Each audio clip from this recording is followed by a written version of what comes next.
Chelsea Football Club and Maurizio Pochettino, I'm begging you stop lying. Sometimes the truth is a lot more nicer than the lie. I know the lie is more entertaining. I know you want to come out with some sort of optimism and make it seem like we know what we're doing. But the reality is we don't. So let's break this press conference down. Chelsea versus Wolves, we're going to break down the press conference. We're going to talk about how Nkunku's going to be recovering, why Broja actually got loaned. Then there's alternatives on Levi Colwill being injured, and more importantly, how we need to stop blaming Enzo and Caicedo, because they're not the only problem, and they're not even a problem, but people still want to come back to them. We're going to get an explanation of why Andreas Santos went to Nottingham Forest initially, rather than going straight to Strasbourg like he did yesterday, and we get an insight on what is going on with Broja, because everybody's panicking. But I'm going to tell you right now, there was no footballing decision there. The reality was, it was financial. Classic financial decision. Finances over what's on the pitch. And for some of you, I'm going to say, put it this way, you don't even rate Broja, so I don't know why you're complaining. So let's get into the video. Hit the like button. We're aiming for 1,000 likes in this video. And number 2, subscribe to the channel and let me know your thoughts if you're enjoying what you're watching so far. Now let's go. We need to start with the Broja situation, because the Broja situation is the one where a lot of people were left going, what the hell is going on here? We know Chelsea initially valued the player at £50 million.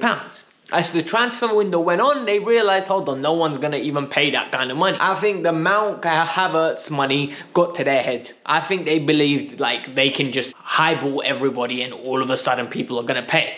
But the reality is, as the time went on, the fee went down to £35 million. And I think there was only one bid with a loan with an option to buy of loan and £25 million from Fulham that was rejected. So what Chelsea did, in my opinion, is the next best thing. Chelsea were asking for a loan fee of £5 million. No one was willing to pay that. AC Milan said no, Wolves said no, and then Fulham said no. However, and this is where it gets interesting, Chelsea agreed a deal with Fulham that, in my opinion, is creative genius, and in my opinion, puts Chelsea in a very good position financially. Broja will go away to Fulham and become a Fulham player. He will be there on loan till the end of the season. This is done. He's holding the shirt, confirmed. However, there is almost like a formula. We don't know the little incremental details of this formula, but Armando Broja will have to play X amount of minutes for it to count as an appearance. And if Broja plays more than half of the games from now till the end of the season, which will be, I think, out of the 16 games, so he needs to play around about 8 games, or the fee will simultaneously get lower. So the more he plays, the lower they have to pay. If he plays 10, apparently they don't pay Chelsea nothing apart from the wages that they pay with Broja. A lot of people are going to say, what the hell is the point of this? Well, the point is very simple. It's actually very self-explanatory if you look at it in this way. Chelsea need Broja to play. They need him to recover from this ACL injury. They need him to get match sharpness. They need him to develop in strength. And more importantly, they need him to acclimatize to playing for a team on a counter-attack, because that's the way Chelsea play these days. We're really not a high possession volume team. Yes, we keep the ball, but that's because teams put low blocks. We don't suffocate teams with our passing. If anything, we want to win the ball on a counter-attack and spring on them. Broja is going to have to learn how to do that, and he's going to have to develop. But the reality is, now he's on loan, and if he doesn't do that, Fulham will pay Chelsea £4 million. If not, Fulham miss out on that money, and they're going to have to develop the player. Pochettino, in his press conference, came out and said something very interesting. We let him go because he needs to develop, but we are also covered in that position. He said we've got Christoph, in the sense that he needs to recover and play. We got Nicholas Jackson back from AFCON, and don't forget David Washington. Big man, you forget David Washington. You don't remember David Washington's on your bench. When was the last time he gave David an opportunity? David Washington has been extremely disrespected on a regular basis. You paid £17 million for this kid. He never gets an opportunity. At what point was like, are we going to see if this kid has any? I know you're trying to ease him in, but holding him away is just not a good solution. That's just my personal opinion. I want to see this kid play a bit more. I want to see him have minutes. This whole Cole Palmer at 9 is really irritating me. I can't lie to you. Poch lying as if he knows that this player exists. Pochettino also spoke about the recovery of players, and he openly discussed the fact that, look, Nkunku is back after injury, got injured, and he's back again. And he played 45 minutes. We need to see how he recovers. He couldn't do any more running after because he just didn't feel right. 45 minutes was enough for his body. So we need to ease him back in. This is totally understandable. Look, we've had problems with Nkunku for a while, and I've been very frustrated, but it is what it is. He is our best player. Then he also spoke about Nicholas Jackson. He said Jackson's back. He didn't play much at AFCON. However, it's going to be important to reintegrate him. He's definitely going to be part of the matchday squad. Levi Colwill is out of the game against Wolves. He basically didn't train. We're resting him. We're going to see what happens, and we're going to hope he recovers. It's a bit worrying, you know, that Levi's not going to be playing because we kind of need him to play ASAP. But it is what it is. But all in all, Andreas Santos will not be playing for Chelsea because Andreas Santos has gone out on loan to Strasbourg. And a lot of people are going to say, why Strasbourg? Because Chelsea wanted him to go to Strasbourg with Angelo in the summer.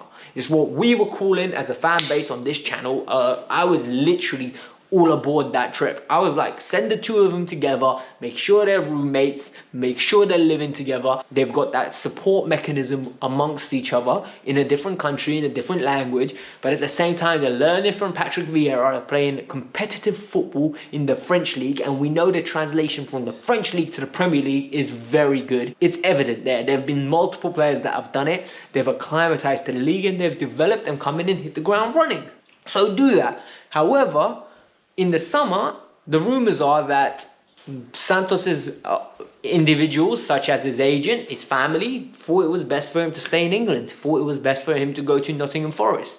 Well, that was a mistake. Chelsea were against it, but then they went with the players' wishes. Now, Chelsea were exploring other opportunities, but they decided the best thing for him is to go to Strasbourg. And for me now, he's got, after a few weeks, he's going to be back from the Olympics. He's got a couple of weeks to basically reintegrate himself into that side, smash it. Hopefully Strasbourg get a Europa League or a Conference League spot. I think that would be great for them. They take back Angelo next year and Santos. Let them reintegrate themselves into that league, become star players in that league, and hopefully push for a Europa League spot or a Champions League spot next year. Small investments, small progress for Strasbourg, develop the players, and then come to Chelsea with the ones that are good. Pochettino was very clear and concise with what he said in his press conference, because the journalists were really trying to extract him to moan about the refs. He was like, look, was it a penalty? Yeah, it was. Was the second one a penalty? Yeah, it was. After yesterday's penalties that were given, it was definitely a penalty. However, we weren't good enough. The performance, as he likes to say, the performance was not good enough. We must do better. And he's spot on. The performance must be better. We were hopeless on Tuesday night, or Wednesday night, wherever it was. It was arguably a disgusting performance. And what was worse for me was, it was the experienced players I was disappointed in. I was disappointed in Ben Chilwell. I was disappointed in Conor Gallagher. I was disappointed in Enzo Fernandez. I was disappointed in Thiago Silva, Axel Disasi. The players that I expect more. Badiashile had the worst game he's ever had in a Chelsea t-shirt. The players that are 23, 24 years old, older, the ones that you expect and count on, they're the bad ones. But then Pochettino also added, we need to stop looking at Enzo and Caicedo haven't played well. The team didn't play well. And that's the point for me. I think Poch needs to look in the mirror. I think his tactics didn't play well. The way he set the boys up, it just doesn't work. You're building up with one player. Caicedo's in the hole. All of a sudden, he's got 3 people pressing him, and he has to play a 30-yard pass. It's not a 5-yard pass. It's quickly panicking. We need to do better. Enzo Fernandez needs to be deeper. We need to have 2 deep line playmakers. Enzo and Caicedo close to each other, playing off each other the way Mateo Kovacic and Jorginho used to play off each other. After that, we need to have Carney Chukwuemeka play. Carney, on the right wing, put Cole Palmer. On the left wing, Christopher Nkunku. Through the middle, Nicholas Jackson. You want to play Nkunku as the number 9? I think that's a bad idea, personally. I really do. I think Sterling needs to be dropped. I think Noni needs to be dropped. Mudryk shouldn't be playing anytime soon. He does not look ready. You've got players like Badiashile that have to be dropped because that performance was unacceptable. If I see Ben Chilwell starting, it's out of necessity. Ben Chilwell should not be starting this weekend. Out of necessity, he will. Conor Gallagher, if I see my man on the pitch, I'm going to be moaning beforehand. This game against Wolves is massive. That midfield trio they have of Lamina, Joao Gomez and Cunha are absolutely brilliant. I love it. I love that midfield. They got Bellegarde coming off one of the wings, or sometimes he plays in the 10 and Cunha plays at the 9. You got Pedro Neto, Sarabia, and all of a sudden you got a very competent team. If they go 3 at the back, they're going to have Aitan Nuri on the left-hand side causing problems, Semedo on the right-hand side causing problems. We were the better team at Molineux for periods.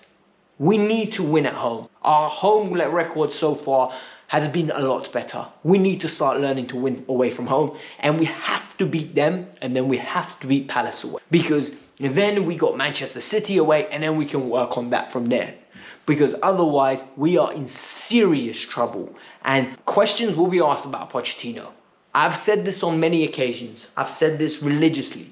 I don't want to see him sacked until now.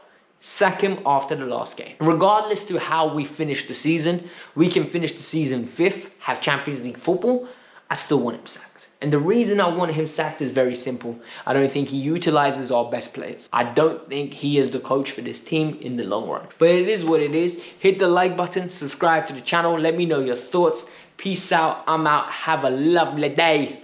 Bye-bye.